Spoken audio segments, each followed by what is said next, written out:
Bukhari Part 2. Hari kami diliwat.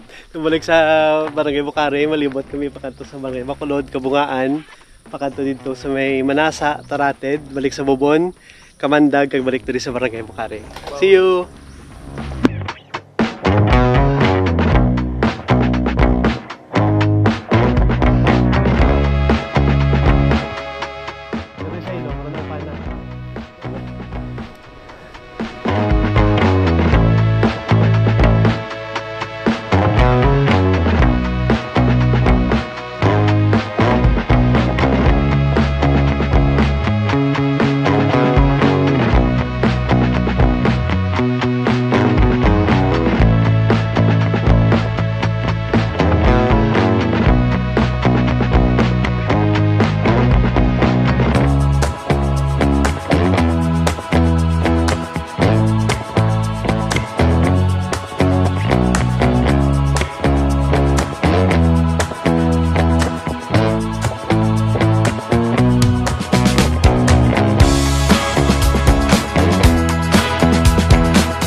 Guys, ari na kami dito sa Sitio Tarated, Barangay Manasa, Alimudjan, Iloilo.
Hello guys, bago na lang muna tapos ang paglibot naman halin diri sa Barangay Bukhari. Nagagi kami dito sa may Barangay Bacolod, Panaog sa Barangay Kabungaan, lapos dito sa Banwas Alimudjan, Barangay Manasa, sakop sa Banwas Alimudjan. Kaya nagpanaog kami dito sa may Barangay Bubon, lapos sa may Barangay Kamandag, kag pabalik diri sa may Barangay Bukhari. So, ang mga travel sa sulod man sang isa ka oras kag 52 minutos kag naka 13 kilometers ang amon na nalibot. So, okay good. Salamat. Okay good bro.